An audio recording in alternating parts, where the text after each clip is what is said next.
হুজুর মরুভূমির মধ্যে গলা কাটা মুরগির লাগান চটপটি করছিলেন পানির অভাবে, আল্লাহ মরণের উপক্রম ছিল, নিজে না খাইয়া পানিটা দিয়েছিলাম গো আপনার মুখে ঢালিয়া। সুবহানাল্লাহ।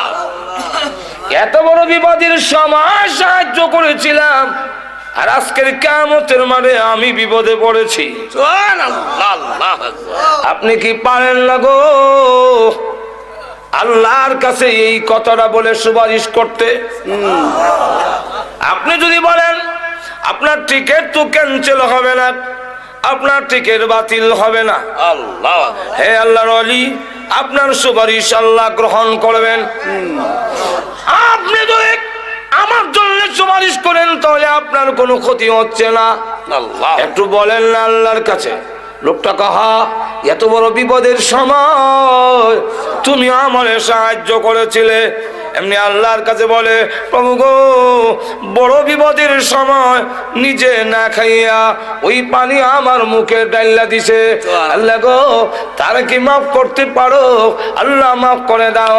আল্লাহ ডাকতে বলেন, এই কথাটা বলার জন্যই নিয়েছি রে আল্লাহ, আমার দয়া মায়ার কিঞ্চিত মাত্র তোমাদের অন্তরে দিয়েছি, এতে যদি এরা তো দয়া লাগলো তোমার বিপদের সময় নিজে পানি পান না করে তোমার মুখে ঢেলে দিয়েছে, এতটুকু যদি দয়া করতে পারলো, আমি তো রহমান, আমি রহিম, আমি আল্লাহ কি পারি না রে বিপদের সময় তোদের প্রতি দয়া করতে? জানে বাংলা ওই নে কামলটাকে উসিলা করে আজকের কিয়ামতের মাঠে আমি আল্লাহ তোর জিন্দগির গুনাহ মাফ করে দিলাম। অত্যন্ত শ্রদ্ধেভাজন সভাপতি, উপস্থিত সমবেত প্রাণপ্রিয় মুসলমান ভাইরা, পর্দার অন্তরালে অবস্থানরত অত্যন্ত শ্রদ্ধেয় মা বোনেরা, যেই বিষয়টার উপরে আলোচনা করতে চাই সেটা হলো যে আমরা আশরাফুল মখলুকাত, সৃষ্টির সেরা মানুষ, জি আল্লাহ এই মানুষ সৃষ্টি করে পৃথিবীতে আমাদেরকে পাঠিয়েছেন একটা উদ্দেশ্যে। জি আল্লাহ কেন আমাদেরকে বানালেন? নিশ্চয়ই তার একটা উদ্দেশ্য আছে। অনর্থক অকারণে নিষ্প্রয়োজনে আল্লাহ আমাদের বানান নাই। আল্লাহ নিজে বলছেন, আমাদেরকে আল্লাহ প্রশ্ন করে জিজ্ঞাসা করেন, তোমরা কি ভাবো, তোমরা কি মনে করো অনর্থক এমনি তোমাদের বানাইলাম? আল্লাহ নিজে বলেন, আফাহাসিবতুম আন্নামা খালাকনাকুম আবাসা, তোমরা কি মনে করো অনর্থক অকারণ নিষ্প্রয়োজন আবাস? অবশ্যই না। তাহলে কেন বানাইলেন? উদ্দেশ্যটা কি? আল্লাহ আরেক আয়াতে পরিষ্কার করে বলে দিয়েছে, ওয়ামা খালাকতুল জিন্না ওয়াল ইনসা ইল্লা লিয়াবুদুন।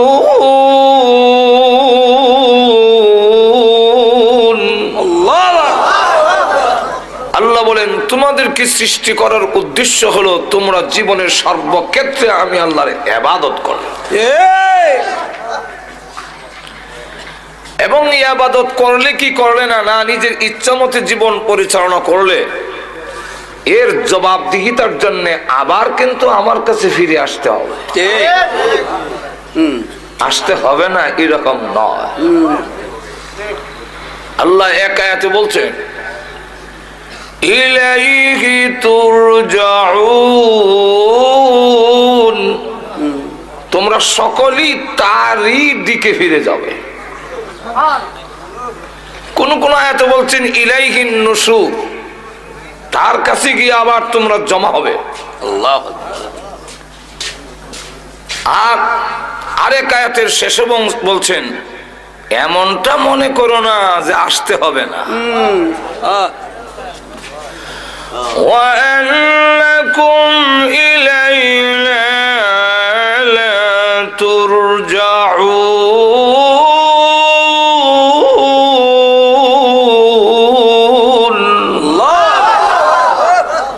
আসতে হবে না এরকম নয়, অবশ্যই তোমার আমার কাছে আসতে হবে। ঠিক। জীবনের সব কিছুর হিসাব একদিন আমার দরবারে তোমাদের দিতেই হবে। আল্লাহ আল্লাহ রাব্বুল আলামিন যুগে যুগে লাখেরও উপরে নবী রাসূল পাঠিয়েছেন আল্লাহ এই কথাটা বোঝাবার জন্য। সুবহানাল্লাহ। শতাধিক শতের উপরে আল্লাহ কিতাব দিয়েছেন, নবীরাও এই কথাটাই বুঝাইছে। সব নবীরা বলছে ইয়া কওমি ইবুদুল্লাহ মা লাকুম মিন ইলাহিন গায়রু, হে আমার জাতি তোমরা আল্লাহর একত্ববাদে বিশ্বাসী হয়ে আল্লাহর গোলামি করো, আল্লাহ ছাড়া কারো ইবাদত করবে না। আল্লাহ তাই জাহান্নামের পারে ফেরেশতারাও জিজ্ঞাসা করবে, কেউ আব্দুল সত্তার আব্দুল গফফার তোমাদের কাছে নবী রাসূল যায় নাই? সালাহুম খাযানাতুহা আলাম ইয়াতিকুম নাযীর,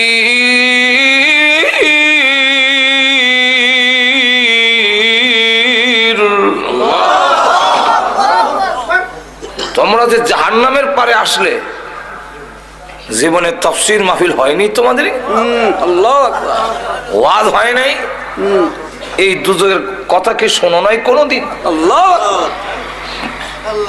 অস্বীকার করতে পারবেন না।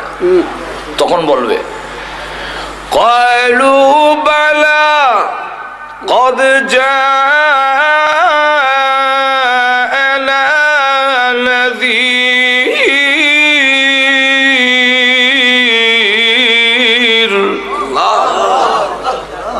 হ্যাঁ, বহু তাফসীর মাহফিল হয়েছে, ওয়াজ হয়েছে, খুব আমরা শুনছি। তাইলে এখানে আসলে কেন? আমরা তখন অস্বীকার করছি, এত বিশ্বাস করতাম না, মনে করতাম আলেম উলামা ইমন কইবই।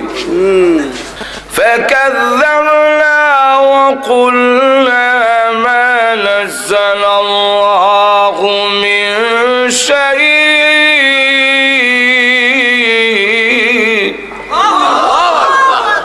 আমরা অস্বীকার করছিলাম। ফাকাযযাবনা, বুঝলেন?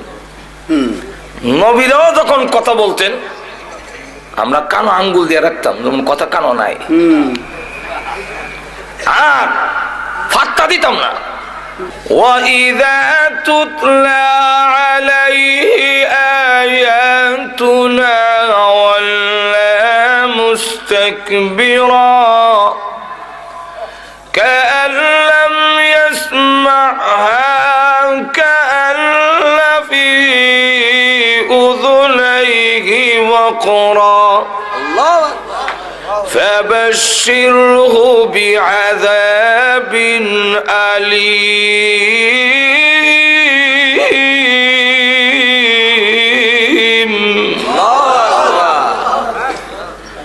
আল্লাহ নবী যখন কোরআন শরীফ শুনাইতেন, ওয়াইযা তুতলা আলাইহি আয়াতুনা ওয়াল্লা মুস্তাকবিরা, আমরা অহংকার নিয়ে দম্ভ পড়ে ফিরা যাইতাম। কাল্লাম ইয়াসমাহা, যেমন শুনছি না। কান্না ফি উযুনাইহি ওয়াকরা, যেমন কানের মধ্যে ডিভা দেওয়া। আল্লাহ রাব্বুল আলামিন বলেন, ওগো নবীজি তাদেরকে সুসংবাদ দিন। সুসংবাদ কে? সুসংবাদ আযাবের। আযাবের সুসংবাদ হয় না। আল্লাহ রাব্বুল আলামিন কেন বললেন সুসংবাদ? আল্লাহ আযাবের ভয়াবহতা বয়ান করার জন্য আল্লাহ বলেন, ফাবাশশিরহু বিআযাবিল আলীম,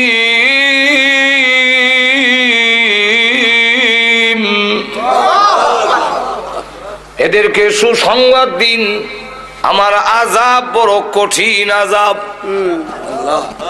ওই দিনকে বলবে মনোযোগ দিয়া যদি শুনতাম, যদি ভালো করে বুঝতাম, বোঝার মতো, তাহলে আজকে জাহান্নামবাসী হইতাম না। قالوا لو كنا نسمع أو نعقل ما كنا في أصحاب السعير।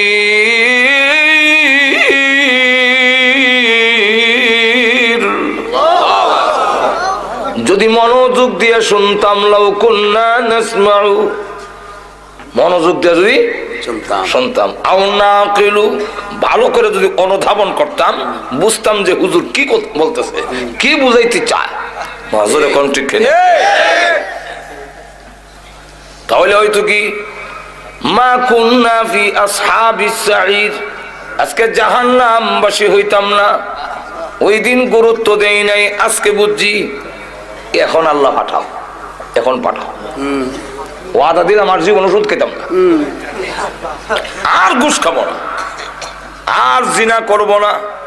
আল্লাহ পাঠাও। লিখে রে অন্ত চোখ দিয়ে খেলিস। রব্বানা আবসারনা ওয়া সামি'না ফারজি'না না'মাল সালিহান ইন্না মুকিনুন।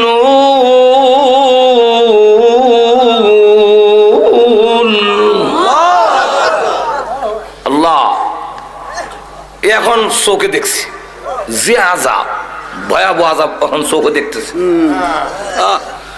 ওয়া সামি'না, কানে শুনতেছি। কে যে চিৎকার প্রভু, হ্যাঁ এখন চোখে দেখি, কানে শুনি। সোহেলপুরের গুরুস্থানে যখন আযাব শুরু হয়েছে, মিশরের গুরুস্থানের মানুষ আতঙ্কিত, কাঁপতেছে। এখন চোখে দেখি। আল্লাহর নবী বলেন, উম্মতেরা, যদি আমি আল্লাহর কাছে দোয়া করতাম, আল্লাহ আমার উম্মতকে কবরের আযাব দেখায়া দাও, আমি দোয়া করি না। কেন করি না জানোস নি? আল্লাহ তাদাফানু, তোমার বাবার লাশ লইয়া তুমি কবরও যাইবা না, মার লাশ লইয়া কবরও যাইবা না। জোরে কোন ঠিক কিনা? এখন তো বুঝতেছি না, একদিন বুঝবো। আরব দেশের কবরস্থানে আমরা দেশের কবর লাগান, আমরা তো এটা মাথা খারাপ। কবরে এত হাক্কা করিয়া ইমন রাং সংসার দিয়া, এরপরে আবার বাত্তি উত্তি ধরাইয়া, কেন তোমরা এগুলা করো? কি যুক্তি তার পেছনে? মাজরে কণ্ঠে কেনে আল্লাহর রাসূল জানায়া দিয়েছেন, তুমি যদি একটা সিঙ্গারা খাও, মসজিদে দিলে যে সোয়াব, এর চাইতে বেশি সোয়াব আল্লাহ তোমার আমলনামায় দিত। রাসূলকে জিজ্ঞাসা করেছেন, হুজুর শ্রেষ্ঠ দান কোনটা? কোন দানটা সবচেয়ে বেশি শ্রেষ্ঠ? আল্লাহ রাসূল বলেন, যা তুমি নিজে খাইছো তা।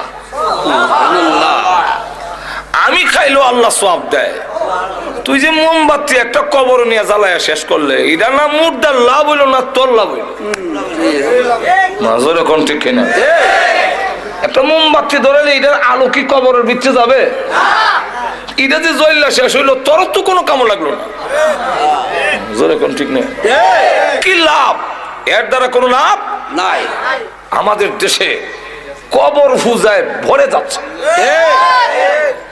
আর এক একটা কবরস্থান মাজার রেসিদা গুনার আড্ডাখানা বানাইছে। ওনারা কি কম জান না? খরমপুর এখানে ডেকে দেখা যায়, সবাইকে আছো নিশাখুর, সব চলো খরমপুর। নিশাখুর রে ডায় গুনার কালে লিপ্ত হয়ে গেছো। যার মদিনা জান্নাতুল বাকির মধ্যে 10,000 সাহাবী শুয়ে আছেন, কোন বাতি নাই, কোন ফাঁকা নাই। কবর ওই চিনা যায় না। খাদিজাতুল কুবরা রাদিয়াল্লাহু আনহার কবর জিয়ারত করে আইছি। আল্লাহ, দেখলাম তো এখানে কোনো উরুসও নাই, কোনো বাতিও নাই। বড় ধরে কোন ঠিক কিনা? আর আমরা দেশের মাথা খারাপ।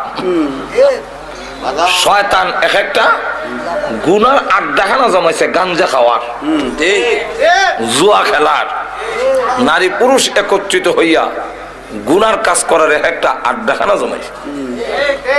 আরব দেশের কবর বোঝা যায় না। এক লোক একটু উষা জাকা দেখে এখানে মাথা রেখে তিনি ঘুমাইয়াছেন। আরব দেশের লোকেরা মাটিতে ঘুমাইয়া থাকে, কারণ কাঙ্কর কাপড়ও লাগে না।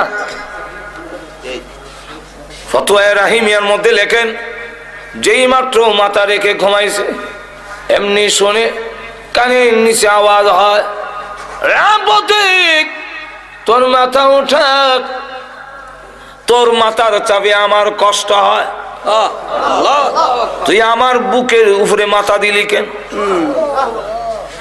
যদি তুই আমার কবরের হালত জানতি জিন্দেগিতে তোর কোনদিন ঘুম আসতো না।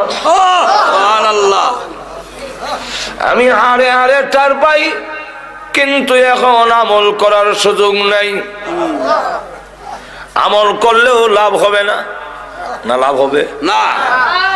এক আল্লাহর ওলির কবরের পাশে দিয়া যায় একজন লোক, শুনে সূরা মুলকের তেলাওয়াত শোনা যায়, সুবহানাল্লাহ সুবহানাল্লাহ যেমন রাম আসে এমনি শুনে কবরের ভিতর থেকে আওয়াজ আসছে, রাবতিক। আমি একবার দুইবার নয়, আল্লাহর কোরআন শরীফ এই কবরে 5000 বার খতম করেছি।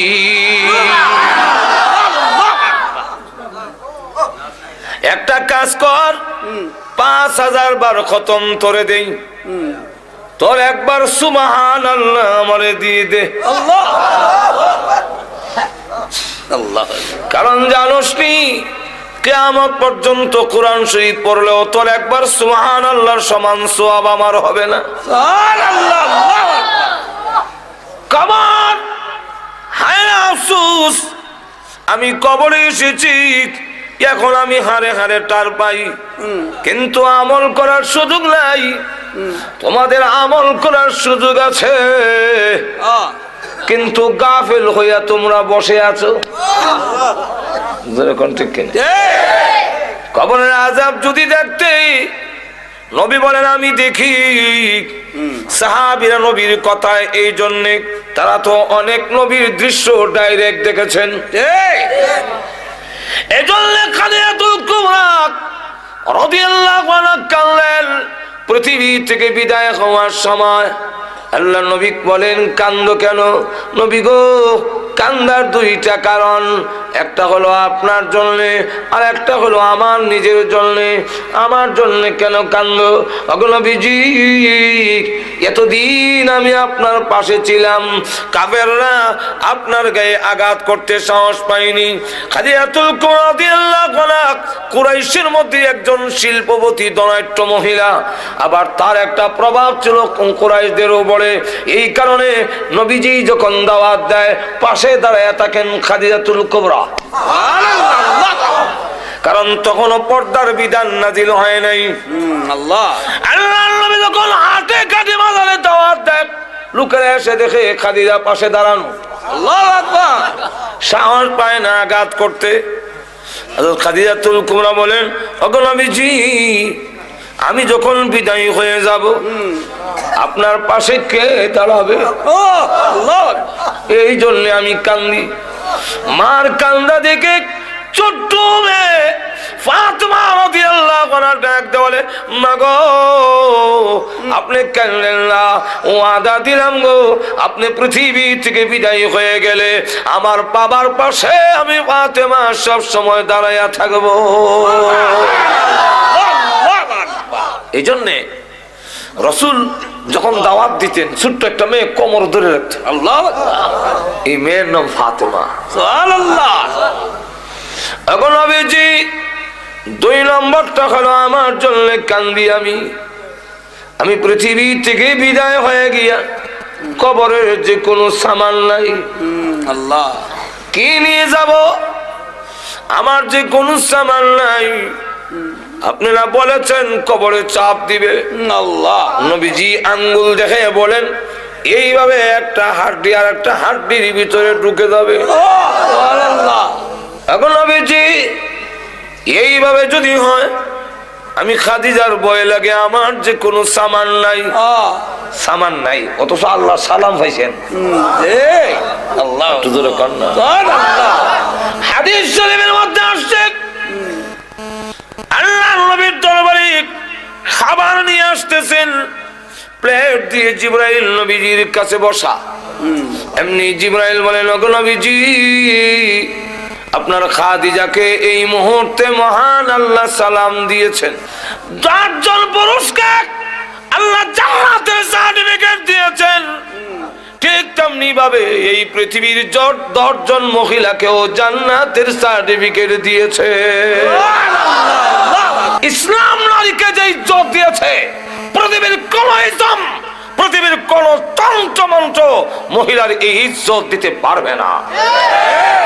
সুতরাং মহিলাদের ইজ্জত দেওয়ার জন্য আল্লাহ পর্দার বিধান দিয়েছেন, নারীর অবরোধের জন্য নয়। যারা কিনা আল্লাহর চাইতে নারীর পক্ষে বেশি দরদ দেখায়, এদের মতলব বলো না, এদের পুরুষের গাঁটটি নারীর মাথায় চাপা দেওয়ার ষড়যন্ত্র করছে।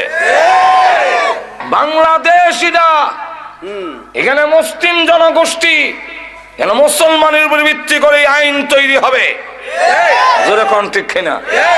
এবং এই কথাটা সব দলই বুঝে। আওয়ামী লীগ নির্বাচন ইশতেহারে লিখেছে কোরআন সুন্নাহ বিরোধী কোন আইন পাস করা হবে না।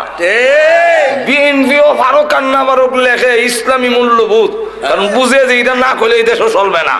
জোরে কোন ঠিক কিনা? জাতীয় পার্টিও ইসলাম রাষ্ট্রীয় খারাপ, জোরে কোন ঠিক কিনা?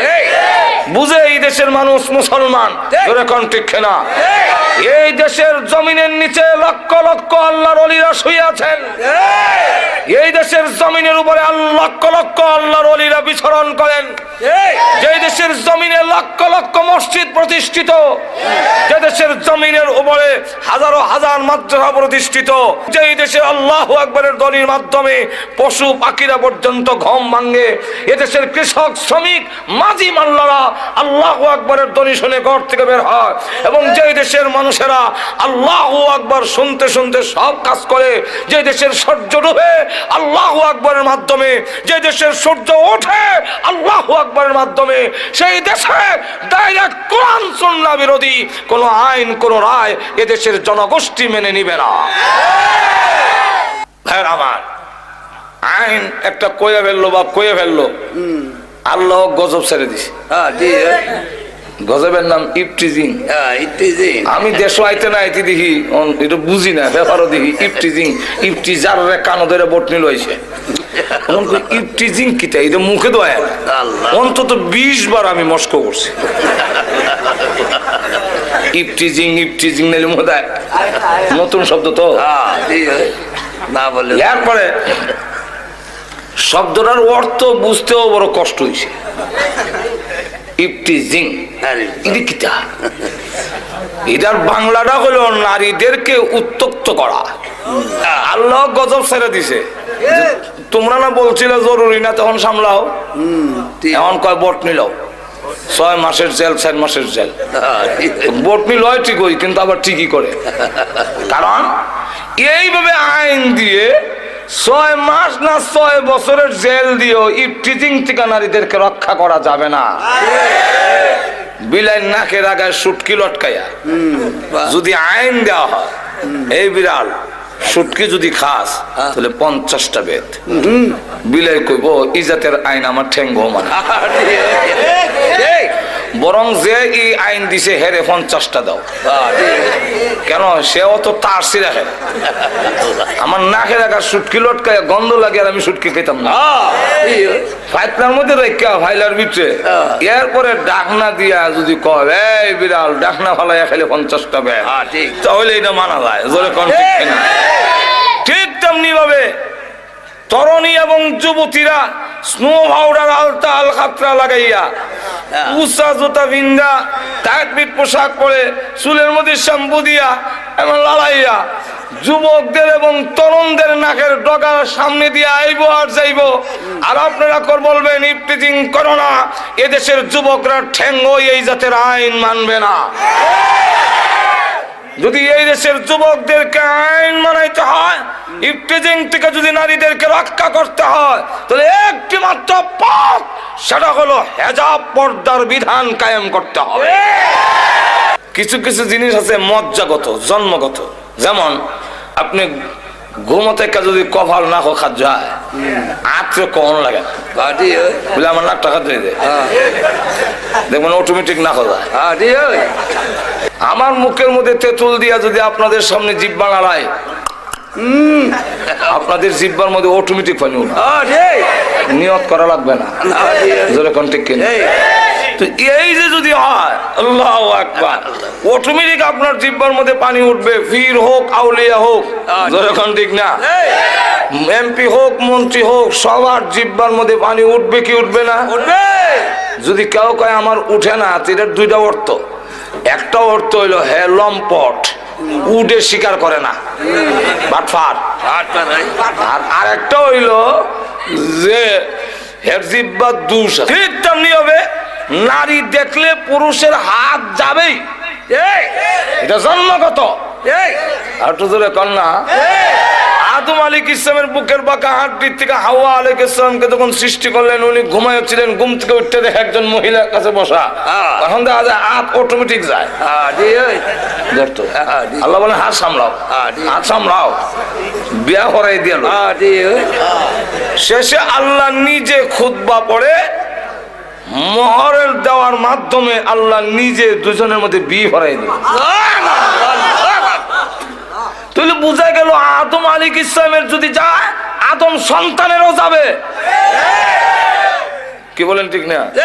সুতরাং এই নারীদেরকে যদি পুরুষের দরার থেকে রক্ষা করতে হয়, তাহলে পর্দা লাগবে, হেজাব লাগবে, পার্টিশন লাগবে। আর না হয় রক্ষা করা যাবে না। অপরদিকে যারা পর্দার বিধান উঠাই দিতে চায়, এদের উদ্দেশ্য হইল আমাদের সমাজ থেকে বিয়ার প্রথাটা উঠে নিত। তখন আর বিয়া থাকতো না, খালি খালি ফ্রেন্ডশিপ থাকবো। ফ্রেন্ডশিপ, গার্লফ্রেন্ড বয়ফ্রেন্ড, আঙ্গুল ধরে ধরে আড়াআড়ি, আর কিছু। ইউরোপ বানাইতে চায়। আমি আমেরিকার একটা স্টেট আছে, এটার নাম হলো মিশিগান। এটা হইলো আমেরিকার এক বর্ডার, তার পাশের রাষ্ট্র হইলো কানাডা, মাঝখানে একটা নদী। তো নদীর পরে হাঁটতে গেলাম আমরা কয়েকজন। তো আমরা তো হাঁটতেছি, তসবি পড়তেছি, সুবহানাল্লাহ সুবহানাল্লাহ, ডাইনিমামে চাই না, চাই তুই হোক। ইয়ার ঘরত দু তিনজন ওই ব্রেঞ্চের মধ্যে বসা, আমাদের কাছে দৌড় দেখিয়া জিগায়, তোমরা যে এইভাবে একা একা ঘুরতেছো, তোমাদের কি গার্লফ্রেন্ড নাই? গার্লফ্রেন্ড আমরা বুঝিনি। হ্যাঁ, মহিলা মহিলা বন্ধু নাই। তখন আমরা তার বুঝাইতে চেষ্টা করলাম যে ইসলামে এইভাবে বিবাহের আগে যুবতীদের হাত ধরে আঠা, এটা ইসলামে অ্যালাউড না, এটা ইসলাম গ্রহণ করে না। তো আমাদের সমাজেও যারা চায় এরকম করতে, তখন আর বিয়া থাকবে কই? বিয়া থাকতো না, থাকবে না। এক কলেজের দেওয়ালের মধ্যে লেখা, হে কুমার, তুমি বিয়াতে রাজি হও না কেন? বিয়াতে রাজি হও না কেন? কোন বাটফারা জানে, নিচে আরেক লাইন লিখে দেওয়া গেছে যে সস্তায় যেখানে দুধ পাওয়া যায় গায়ে ফালে কে। অর্থ বুঝছেন না আপনারা? সস্তায় যদি দুধ পাওয়া যায়, গায়ের গোবর ভালাও, গায়ে ভালো ঘাস খাওয়াও, এই বুঝা কান্দ কোন নেওয়ার দরকার আছে?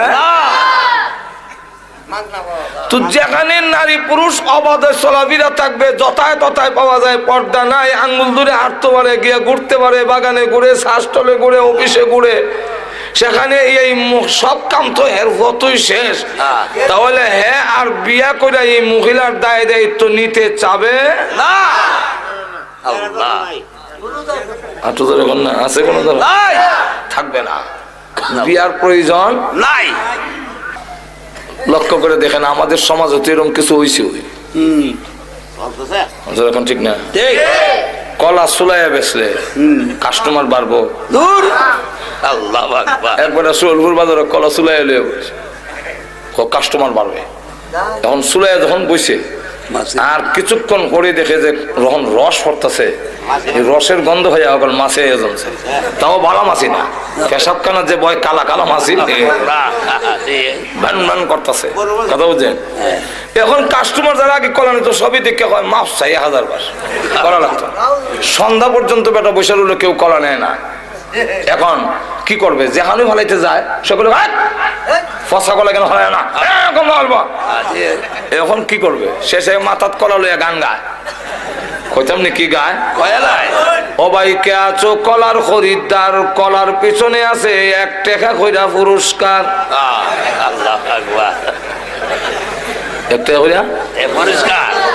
দুই যুবক ব্রিজে বইয়া কয় এমন আশ্চর্য কলাওয়ালা তো দেখছি, কলার পিছে মিলে 1 টাকা করে পুরস্কার। চল আমরা দুইজনে 2 আলি কলা লইলাই, তাহলে 60 টাকা তুই, আমি 60 টাকা, 8 টাকা কলা, এটা তো হলাই মনে কথা। এখন এর আগে 2 হালি কলা লইছে, এটা কি কলার আকর্ষণে না টাকার লোভে? কলার দাম আছে না, কলা তুই তো হলাই দিব। ঠিক তেমনি হবে আমরাও মাথাত খুব বুদ্ধি হয়েছে, মনে করলাম চুলাইয়া বেপরদা দিলে মনে হয় কাস্টমার বাড়বো। এখন অবস্থা এরকম হয়েছে, মেয়ের বাবা গান গায়, সবাই কে আছো আমার মেয়ের খরিদ্দার, মেয়ের পিছনে আছে হুন্ডা পুরস্কার। সবাই কে আছো আমার মেয়ের খরিদ্দার, মেয়ের পিছনে আছে ফ্রিজ পুরস্কার। যুবকরা কয় বিয়া করার তো ইচ্ছা আসিল না, বুঝা নিতাম আসলাম না, মোটর সাইকেল দেবেন একটা ভাবা যায়, 4 একটা করে লাই। তাহলে এবার বলেন, হে কি মেয়ে লোকের আকর্ষণে বিয়ে করছে না হুন্ডার লোভে? হুন্ডা, এর কাছে হুন্ডার দাম আছে, বউর দাম নাই। যেরকম ঠিক কিনা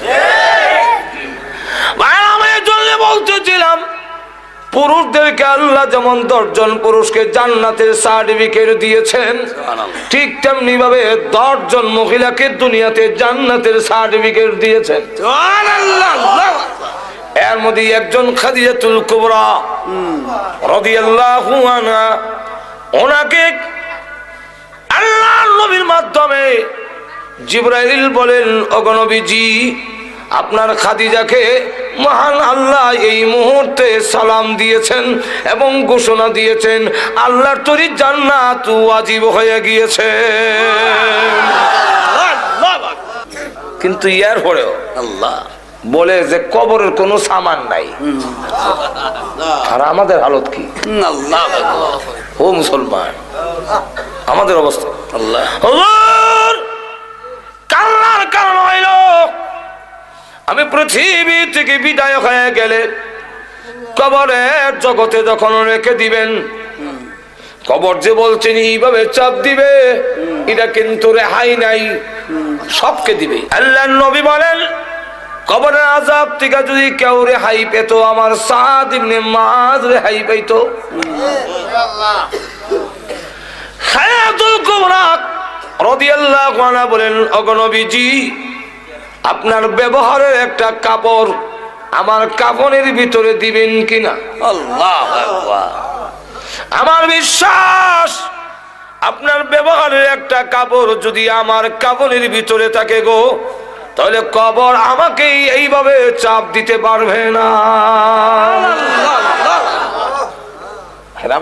ওই কবরের আযাব যেদিন দেখবো, ওই দিন আমরা তখন বলবো আল্লাহ এখন চোখে দেখছি, কানে শুনছি, এখন সুহিলপুর পাঠাও।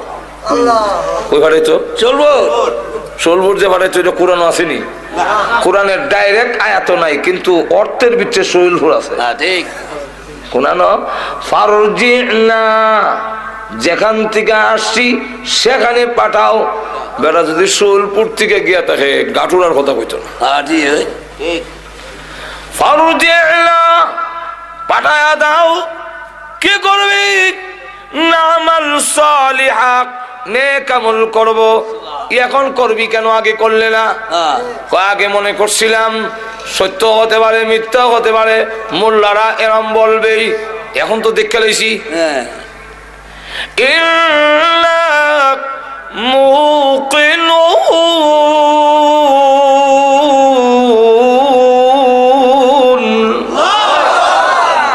এখন দৃঢ় বিশ্বাসী হইছি যেরকম ঠিক কিনা? তাই আল্লাহ রাব্বুল আলামিন এই পৃথিবীতে আমাদেরকে পাঠাচ্ছেন তার গোলামি করার জন্য, আবার আল্লাহর দরবারে আমাদের ফিরে যেতেই। একটু জোরে কন না, মনে আছে তো আপনারা? আরো জোরে কন আছে। আল্লাহ রাব্বুল আলামিন তাই বলেন, ও মানুষ, তোমাদেরকে আমি আল্লাহ বানাইলাম ইবাদতের জন্য, আর তামাম পৃথিবী যা আছে সবগুলো তোমাদের জন্য আমি আল্লাহ বানাইছি। আমাদেরকে আল্লাহ রাব্বুল আলামিন সৃষ্টি করেছেন তার ইবাদতের জন্য, আর আল্লাহ রাব্বুল আলামিন বলেন যে তোমাদেরকে ইবাদতের জন্য সৃষ্টি করেছি, তাই সবচেয়ে বেশি ইজ্জত আর সম্মান এবং সুন্দর বানায়া তোমাদের সৃষ্টি করলাম। লক্ষ্য করে দেখেন, আল্লাহ বলেন এমন সুন্দর তেলনা অন্ধকারের ভিতরে, তোমার মার পেটের ভিতরে 3টা অন্ধকার, এখানে আমি আল্লাহ তোমারে বানাইছি। তোমরা যদি অন্ধকারের মধ্যে কোন জিনিস বানাও সুন্দর হবে না। চোখ যেখানে লাগাইবার কথা অন্ধকারের মধ্যে আতাইয়া, পরে দেখা যায় ফিসেদা লাগাই দিলে। আল্লাহ রাব্বুল আলামিন বলেন কোরআনে, يخلقكم في بطون أمهاتكم خلقا من بعد خلق في ظلمات 3।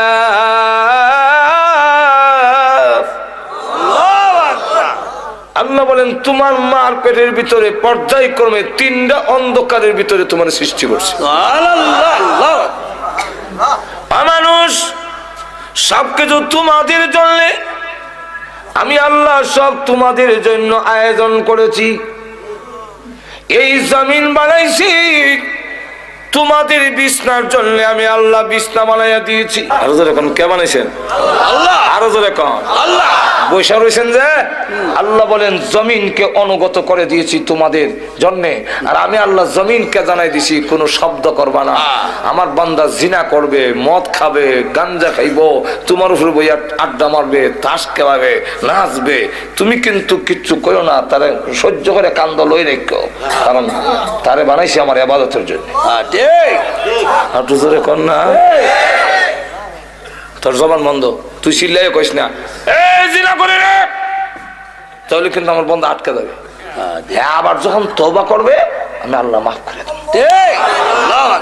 আল্লাহ কোরআনে বলছে, ওয়াল্লাযী জাআলা লাকুমুল আরদা যালুলা ফামশু ফি মানাকিবিহা। আল্লাহ রাব্বুল আলামিন বলেন এই জমিনকে আমি আল্লাহ তোমাদের অনুগত বানায়া দিয়েছি, তার কাদের উপর দিয়ে তুমি চলাফেরা করো, কোনো কথা বলে না। তুমি যতই অন্যায় করো কোনো কায় না, কুদাল দিয়ে কুইয়া, লাঙ্গল দিয়ে উল্লায়া হাল্লায়া, কোনো কথা বলে না। রে দুনিয়ার মানুষ, তোমার যখন মিয়াদ চলে যাবে, ইবাদত করলে না, আমি আল্লাহর গোলামি করলে না, ওই দিন আমি আল্লাহ জবান খুলে দিব জমিনের, তোমার জীবনের সব গুনাহগুলো জমিন তখন হেডলাইনে বলতে থাকবে। কোরআন শরীফ আছে, বলবো, ইযা যুলজিলাতিল আরদু জিলজালাহা ওয়া আখরাজাতিল আরদু আথকালাহা ওয়া ক্বালাল ইনসানু মা লাহা ইয়াওমাইযিন তুহাদ্দিসু আখবারাহা বিআন্না রাব্বাকা আওহা লাহা। জমিন হয়ে গেছে, মুহাদ্দিস বর্ণনা দেয়, কি এর বর্ণনা? আখবারাহা, আখবার খবরের বহু বচন। খবর রে বাংলা হয় সংবাদ, ইংরেজিতে হয় নিউজ, আর আরবিতে হয় খবর। যখন কি হয় খবর, তখন হেডলাইনে কয় আল্লাহ সুদ খাইছে, ঘুষ খাইছে, মদ খাইছে, জিনা করছে আমার উপরে। আল্লাহ জমিন তুমি যদি বলো তো আমি বাঁচবো কেমন? আল্লাহ ওয়াকালাল ইনসানু মা লাহা, জমিন তোর কি হইল, এমনি এই কথা কেন কস? আল্লাহ ডাক দিয়ে বলেন নবী গো, বিআন্না রাব্বাকা আওহা লাহা, জমিন কেন কথা বলবে জানেননি? আপনার রব হুকুম দিয়েছেন, আপনার রব হুকুম দিয়েছে। এই জন্য মানুষ যত গুনাহ করেছে জমিন সব এক একটা করণে বর্ণনা দিবে। আর এখন জমিন নড়ে না। আল্লাহ বলে ইয়াতো উপরে আকাশ, কোন ফিলার দিলাম না। এই আকাশ কে স্থাপন করছেন? আল্লাহু আকবার। আর জোরে কোন আল্লাহ। কার জন্য? আমরা কোনদিন ভাঙ্গে পড়ে না, টুকরা না, সলডা না। আল্লাহ কোরআনে বলছেন কেন হবে না? وَجَعَلْنَا السَّمَاءَ سَقْفًا مَحْفُوظًا। আল্লাহ বলেন আসমানকে আমি আল্লাহ নিরাপদ ছাদ বানাই দিছি, মাহফুজান, নিরাপদ, কোনোদিন পড়বে না। আল্লাহ। পৃথিবীর মানুষ, আমি আল্লাহ তোমাদের জন্য পানি নিয়ন্ত্রণ করে দিয়েছি, পানির সাপ্লাই দিয়েছি। বাংলারে তোমরা তো আসল জিনিস দেখো না। প্রত্যেকটা ডিস্ট্রিক্টের জন্য নদী দিয়েছি। সিলেটের গিয়ে দেখবেন সুরমা, আর একটু আগে দেখবেন কুশিয়ারা, আবার মৌলভীবাজারের জন্য দেয় মনোমুখ, আবার একটু হবিগঞ্জের জন্য এসে খুয়াই, ব্রাহ্মণবাড়িয়ার জন্য তিতাস, কুমিল্লার জন্য কমতি, ময়মনসিংহের দিকে যান তাহলে ব্রহ্মপুত্র।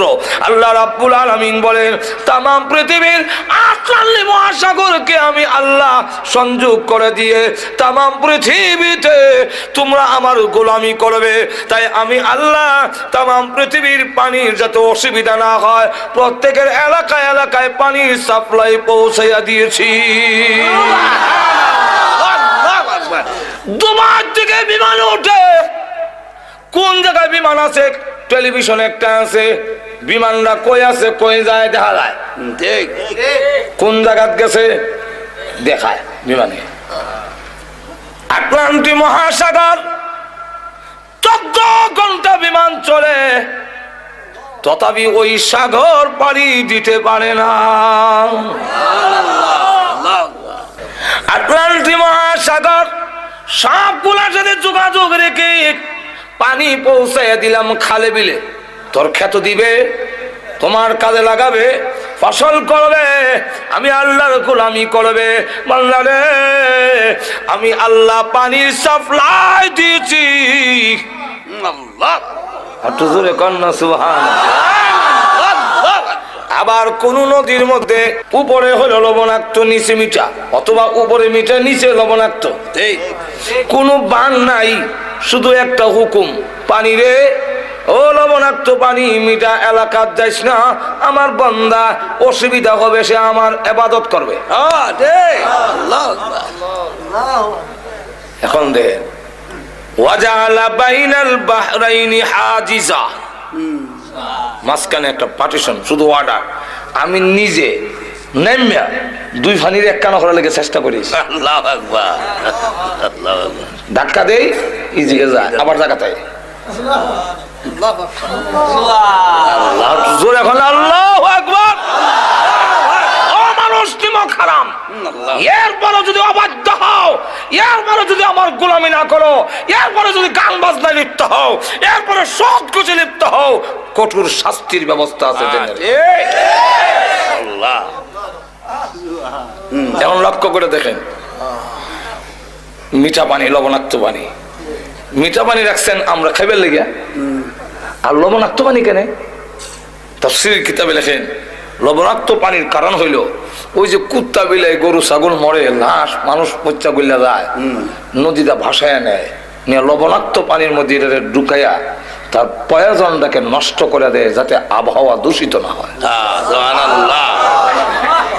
নাহলে আবহাওয়া সাপের বিষ, ফনলার বিষ, কুত্তার বিষ, তখন বিষ, আবহাওয়া বিষাক্ত হইয়া তোর না খেতে যাইব, গিয়া সব পাশ নষ্ট হয়ে যাবে। তোদের সবগুলো ঠিক রাখার জন্য তুই না আমার গোলামি করবি, তুই না আমার সাজদা দিবি। ও নিমক খারাপ মন্দা মাজরে কোন ঠিক কিনা, তুই যে আমার সাজদা দিবি আমি তোর সব আয়োজন করে রাখছি।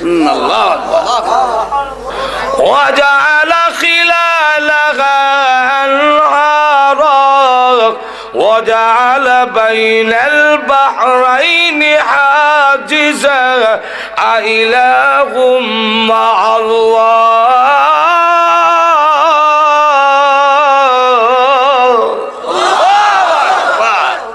আমি ছাড়া কি আরো মাবুদ আছে? এই কাজে শরীক আছে? তুই কোন যুক্তিতে খরমপুর গিয়া বাবাটা হস? খাজা বাবার দরবারে গেছিল্লার শরম করে না তোর? আল্লাহ বলেন কে তোরে সরাইলো এই দয়ালু আল্লাহর কাছ থেকে? একটু জোরে কর না। আল্লাহ নিজে বলছে ইয়া আইয়ুহাল ইনসানু মা গাররাকা বিরাব্বিকাল কারীম।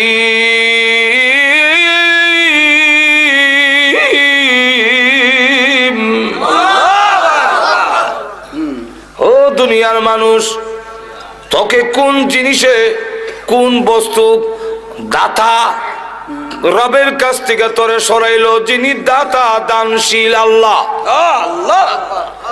এত দান করলেন যিনি, তার কাছ থেকে তোরে কে নিল ভান্ডারি? মাজরে কন্ট্রি কেন বাবা ভান্ডারি লাইন সারা চলে না রেলগাড়ি। তুই এখানে গেলে গে?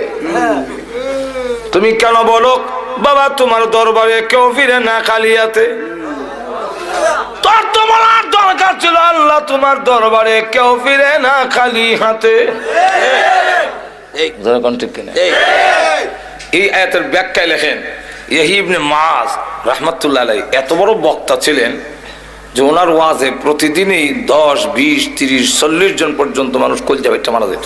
সেই আল্লাহর ওলি তিনি বলেন হাসরের দিন যদি আল্লাহ আমার জিগায় কিসে তোমারে আমি দয়ালু দাতার থেকে সরাইল, আমি তখন কইয়া দাঁড়াম তোমার দয়ায়। আল্লাহ তোমার দয়া মায়া আমার নষ্ট করছে। এটা কেমনে? এটা বুঝতে হইলে আগে বুঝেন, অনেক সন্তান কিন্তু মার দয়াডারে ফুজি করে নষ্ট হয়। বুঝছেন? হে মাথার হাতে গায়ে মার কাছে গরম ভাত খায়, আমার হানি ভাত দেয়। মার দয়া মায়া বেশি তো কপুত্রে আর যাবার দরকার নাই। আসলে কিন্তু আর হানি ভাত দেয় না। এই কথাটা কোয়ার উদ্দেশ্য হইল এ নষ্ট হইতো। জোরে কন্ট্রিক কিনা মার দয়া মায়াটারে বুঝি কইরা অনেক সন্তান নষ্ট হয়। এই এমনি মাছ বুঝাইতে চাচ্ছেন আল্লাহ তুমি তো রহমান দয়া করছো আমারে, আর আমি দয়াটা বুঝতে না হইলে নষ্ট হয়েছি। কিভাবে? রমজান মাসে দিনের বেলা ডালের বেলা নিয়ে মুখ দেয়, এই সময় যদি ঠাস করে তুললে ফেরেশতা সর মারতো, আর জাগা পেশাব পায়খানা করে জিন্দিগিতে আর কোনদিন ডালের বড়া খাইতো না কেউ।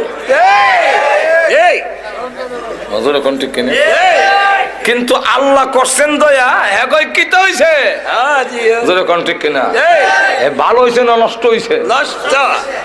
ঘুমাইছে যদি ঘুম থেকে আমরা ফজর নামাজ পড়ে উঠে গিয়ে দেখতাম যে যারা যারা ফজর নামাজ পড়ছে না ফেরেশতারা জোড়া যারা আসে সব ছুড়ে লিছে। একটা মানুষও নামাজ না হইয়া ঘুমাইতো। অন্তত 20 বার গিয়া আমার ইমাম সাহেব মুয়াজ্জিনরা কইলো নামাজের টাইম হইছে নি হুজুর। প্রভু তুমি করেছো দয়া, আর আমি হয়ে গেছি নষ্ট।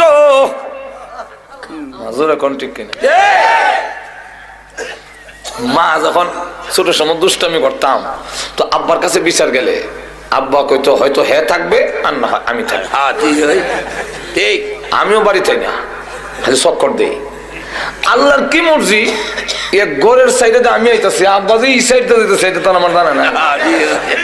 দুজনকে মুখামুখি এমনি হয়ে না আব্বা কত দৌড় দিস না, ঠ্যাং ভেঙেলাম। আমিও দেখলাম দৌড় দিয়া জানলা হয়ে তখন কত মেনু সরি গজব থেকে বাজবার লেগে কাম হয় না। আব্বা দৌড়ে বাড়িতে নিছে নিয়ে একটা লাঠি লইছে, লাঠি এখন উপর দিকে উঠেছে, এখন আমার শুরু হইব আজাব না দিল। এমনি সিলি মারতাম মা মার দয়া মায়াটা বেশি না কম? বেশি। মা এমনি দৌড় দিয়ে সন্তান আর লাঠির মাঝখানে ডুইকা যায়। আল্লাহ ডুইকা তখন বলে মায়ের লাগো, আর দুষ্টামি করবে না। আল্লাহ মা খুব ভালো করে জানে আমি মায়ের খাই ও দুষ্টামি ছাড়তাম না। আল্লাহ আকবার। মা দয়া মায়া যেমন বড় হয়ে দাঁড়ায়, আল্লাহ বলেন আমি রহমান। তুই যখন নামাজ পড়স না, তুমি যখন রোজা রাখো না, সুদ খাও, ঘুষ খাও, জিনার মধ্যে লিপ্ত হও, আমার গজব যায় তোকে ধরার জন্য।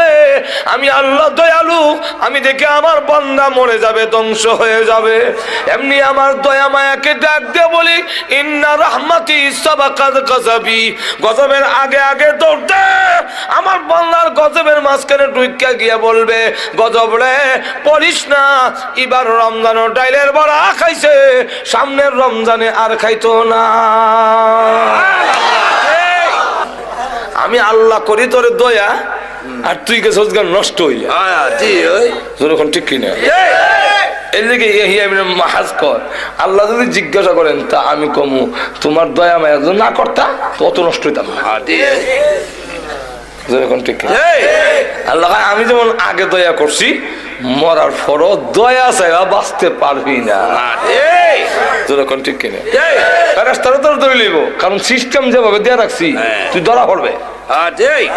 এখন না সিস্টেমে ধরা হয়ে গেছে কইতাম নেই এক ঘটনা, কারণ সিস্টেম তৈল যার ওজন নেকের ওজন বেশি হইব জান্নাতি, আর যার গুনাহ বেশি হইব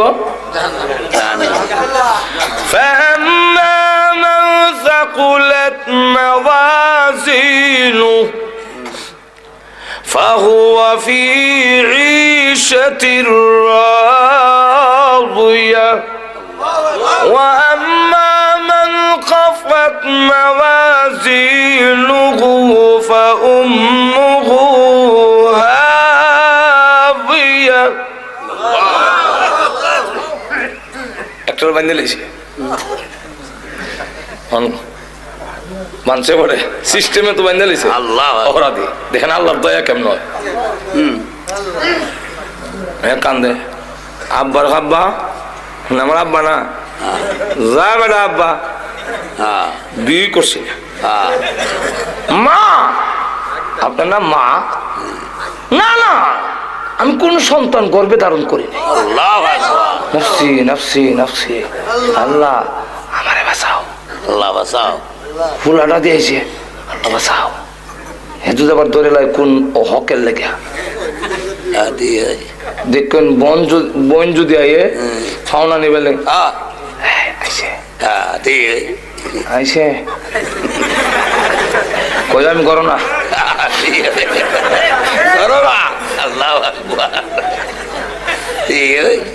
ভাই যদি কয় বলে ফুলারা পাঠাইতে আসতাম সৌদি আরব, 3 লাখ 2.5 লাখ টাকা লাগে, বাইরে কইছে তুমি 1 লাখ টাকা দাও, দিত না। এর লেগে ভাই আইলে এই সময় বেশি, এই সময়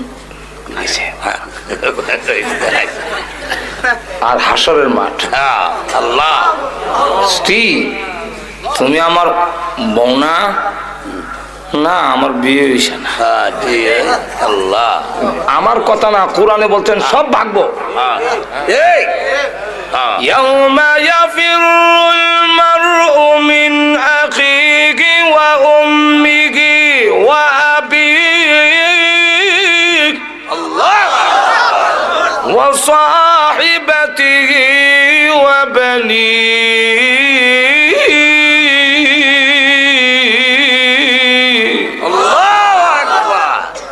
সব খালি ভাগে, কেউ কারো পরিচয় দেয় না। আপনি আমার বিয়াই না মৌলানা সাহেব? ও মৌলানা সাহেব, আরে বিয়াই মারাইও না। নফসি নফসি নফসি, হুজুর আপনি না আমার পেশা, আপনার কাছে মুড়ি দিয়েছিলাম না, ফির কইস না। বন্ডর কাছে যখন যাইব, হে আল্লাহ আমি কোনো বিড়ি না, বাপ ধরছিলাম ফ্যাট ফালবার লাগিয়া। فلا أنساب بينهم يومئذ يتساءلون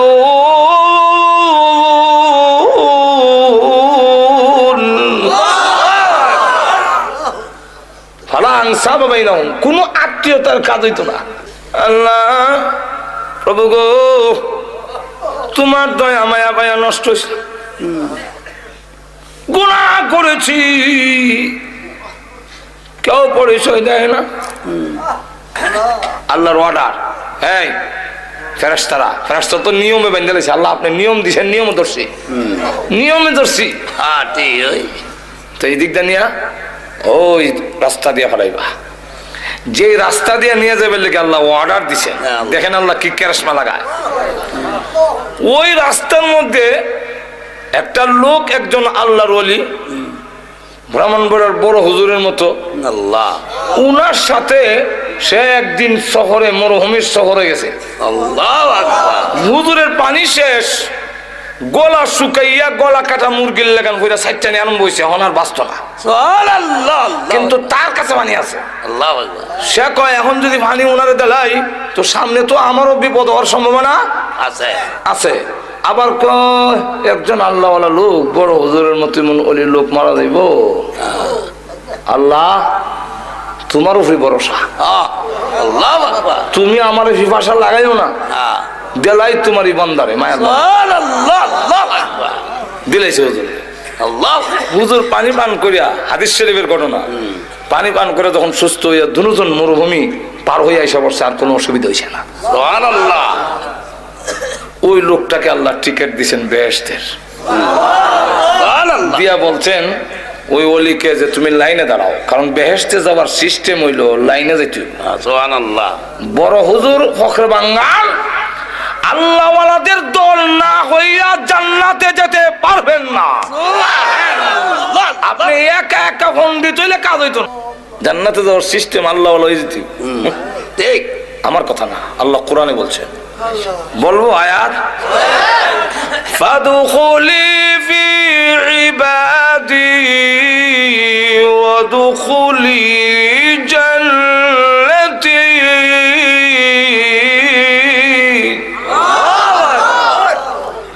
ফাদখুলি ফি ইবাদি, সব গ্রামার আপনারা বুঝে কোনো দরকারও নাই আর সময় নাই। ফাদখুলি ফি ইবাদি, আমার প্রিয় বান্দাদের ভিতরে, ভিতরে ঢুকো। ওয়াদখুলি ফি জান্নাতি, ফি নাই কেন, এখানে ফি নাই। ওয়াদখুলি ফি জান্নাতি, এভাবে না, ফাদখুলি ফি ইবাদি ওয়াদখুলি জান্নাতি। জান্নাতি কইবার সময় ফি লাগাইছে না। সুবহানাল্লাহ। আল্লাহু আকবার। তাহলে জান্নাতে যাওয়ার আগে আল্লাহওয়ালাদের দলে ঢুকতে হবে, আর ঢুকতেই তুমি জান্নাতে যেতে হবে। সুবহানাল্লাহ। টিকিট লয়ে গেছে আল্লাহ। আর আল্লাহর বিধান হলো যারে টিকিট দিলেইব আর টিকিট ক্যান্সেল করবেন না। টিকিট ফাইলে তেল লেখাম শাসন। সুবহানাল্লাহ।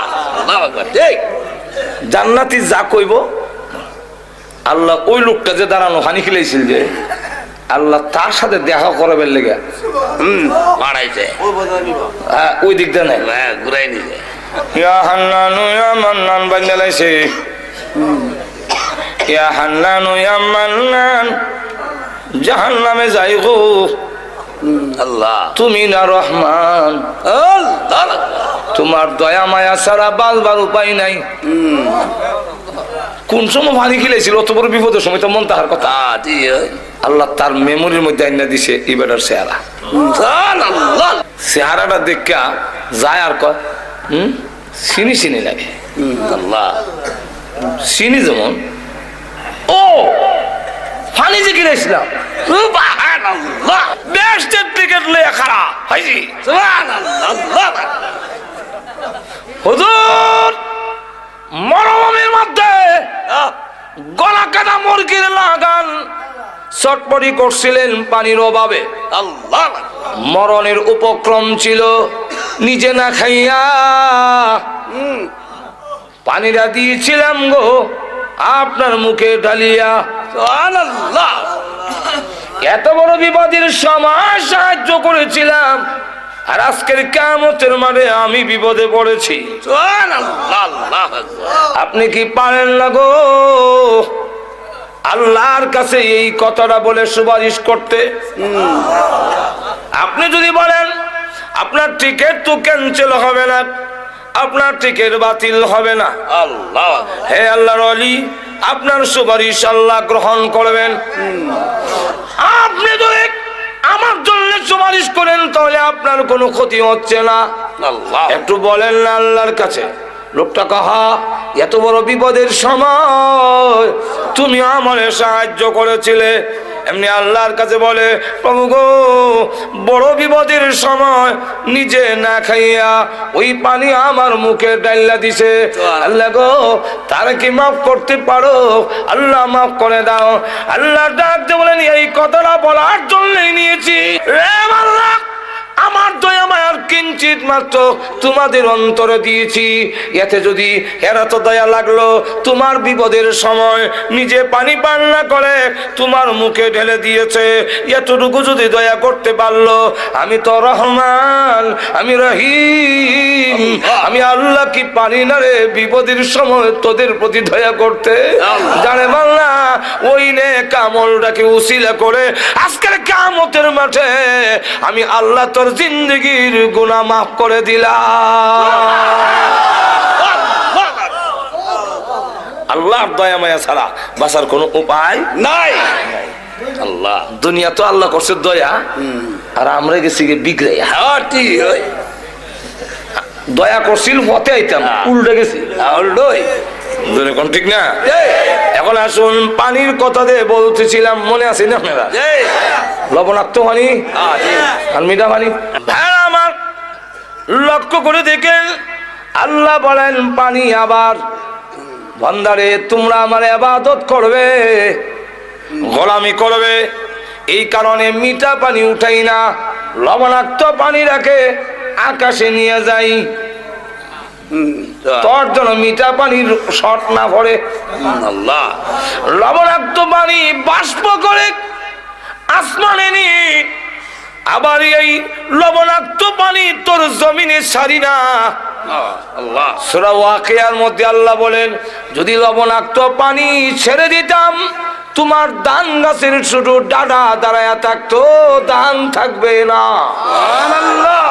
ধান থাকবে না, শরীর থাকবে না, তোমার ফসল জলে ছাইখায় হয়ে যাবে লবণাক্ত পানির কারণে। আমি আল্লাহ আকাশে নিয়ে রিপেয়ারিং করে মিঠা পানিটা আসমানে নিয়ে যাই, ময়লাটা দিয়ে মেঘমালা বানাইয়া এই মেঘমালাকে ছিদ্র করি, ঝর্ণার মতো ছিদ্র করে তার উপরে মিকাইলকে বসাই, মিকাইলের হাতে চাবুক দেই, নূরের একটা লাঠি দেই, দিয়া বলি এটা চালাইয়া সুইলপুরের মাঠে নিয়ে যাও।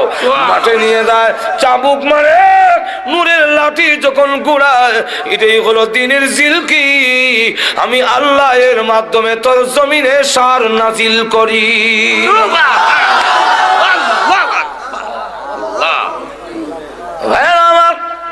এইভাবে আল্লাহ রাব্বুল আলামিন বলেন, ডাইরেক্ট উপর থেকে পানি ছেড়ে দিলে তোর ফসল নষ্ট হয়ে যাবে, ফসল নষ্ট হয়ে যাবে।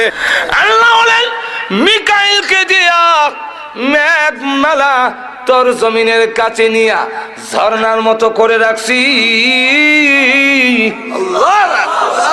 তোর জমিনে সারি রে ফসল খাইয়া তুই 5 ওয়াক্তের নামাজে আমি আল্লাহকে সাজদা দিবি।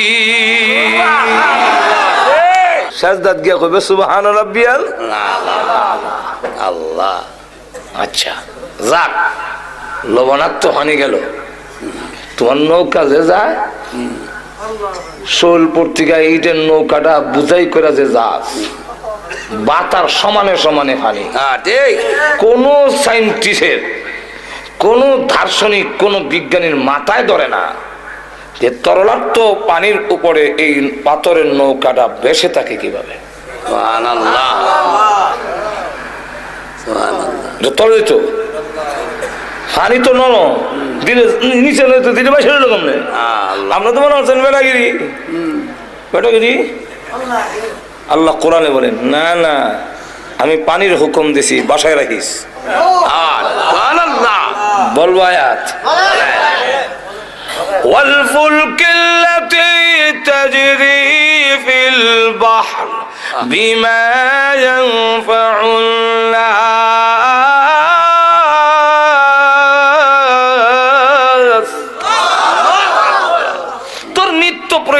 জিনিসগুলো পানির উপর দিয়ে ফুলক মানে কিস্তি, নৌকা, লঞ্চ, জাহাজ, আল্লাহ বলেন তাজরিফিল বাহর মানে নদী, সাগর, আল্লাহ বলেন এর উপর দিয়ে আমি চালাই বিমা ইয়ানফাউন নাস, তোর নিত্য প্রয়োজনীয় জিনিসগুলো পৌঁছাবার জন্য পানিকে আমি নোটিশ দিয়ে রাখছি। আল্লাহ, আমি যদি ডুবাইয়া দেই তোমার আমেরিকা চাচা রক্ষা করতে পারবে। বলবো আয়াত আল্লাহ বলে وَإِنْ نَشَأْ نُغْرِقْهُمْ فَلَا صَرِيخَ لَهُمْ وَلَا هُمْ يُنْقِذُونَ।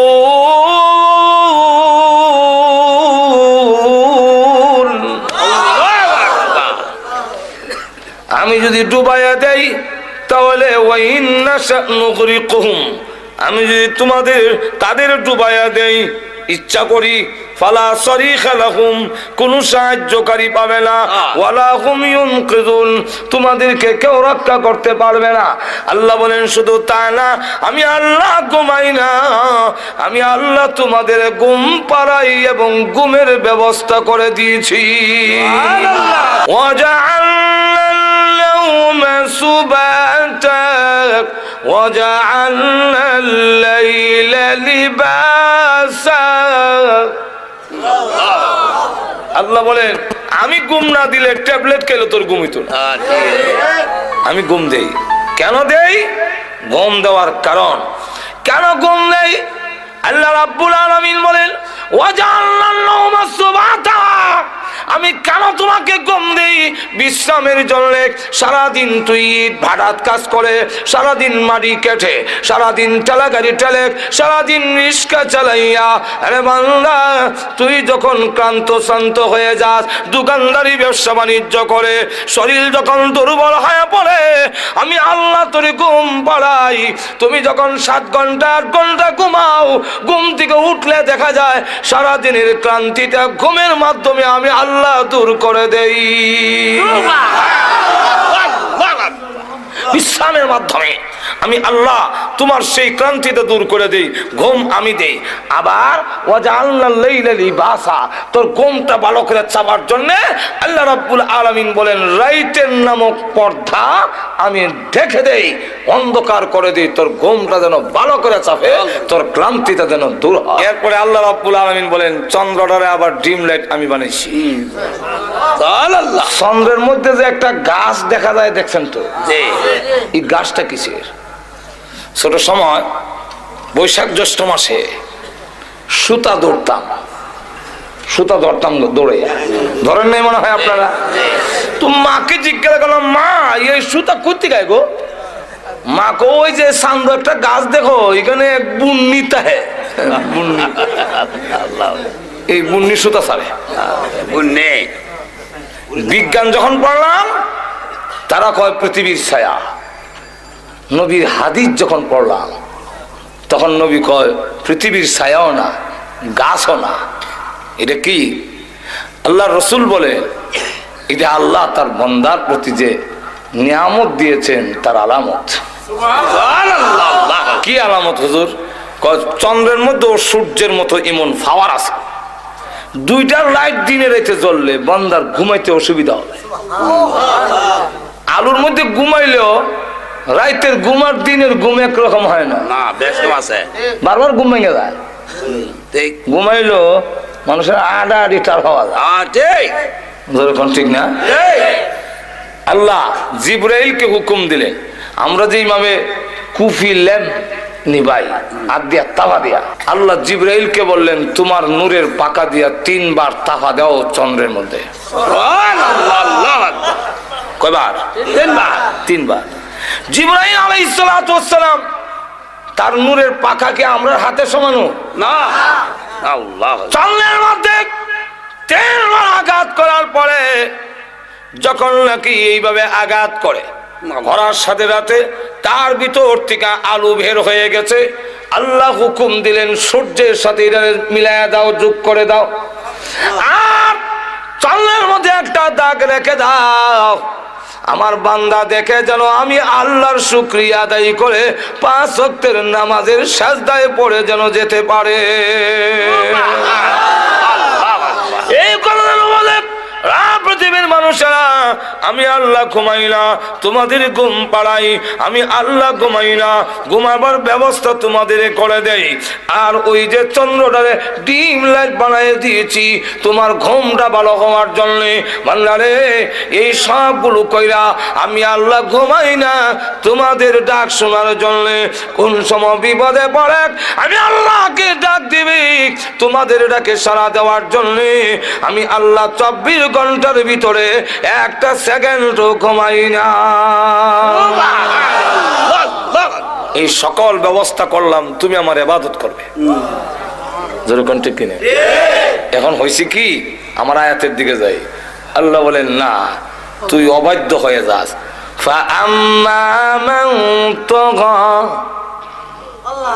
যারা অবাধ্য হয়ে যায়, সার্কাস অবাধ্য, وآثر الحياة الدنيا وآثر الحياة الدنيا। এত কিছু নিয়ামত দেওয়ার পরও যে আমার অবাধ্য হয়ে যায়, সীমা লঙ্ঘনকারী হয়, আর দুনিয়ার জীবনটাকেই অগ্রাধিকার দেয়।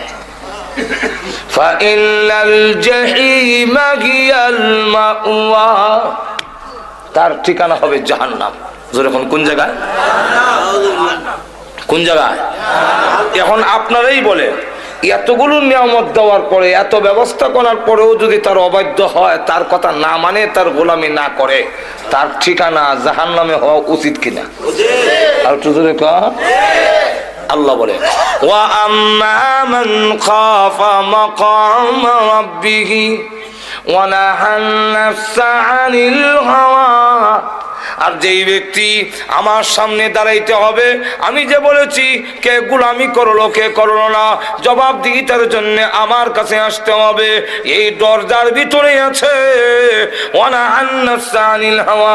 তার চাহিদা, কুপ্রবৃত্তি, যে চাহিদাটা, ওইটাকে যদি বিরত রাখে, আমি আল্লাহর সামনে দাঁড়ায় জবাবদিহি করতে হবে। এই ভয়ের কারণে যদি পিরায় রাখতে পারে, আল্লাহ বলেন ফা ইন্নাল জান্নাতা হিয়াল মাওয়া, তার ঠিকানা হবে, তার ঠিকানা হবে জান্নাতে। জোরে কোন জায়গায়? আর বিস্তারিত আলোচনা করতে গেলে লম্বা। আল্লাহ রাব্বুল আলামিন আমাদের সকলকে আল্লাহর ফরমাবরদার, অনুগত হওয়ার, আল্লাহর ইবাদত আর গোলামি করার মন মানসিকতা এবং তৌহিদ যেন আল্লাহ আমাদের দান করেন। সকলে জোরে সোরে বলেন আমিন।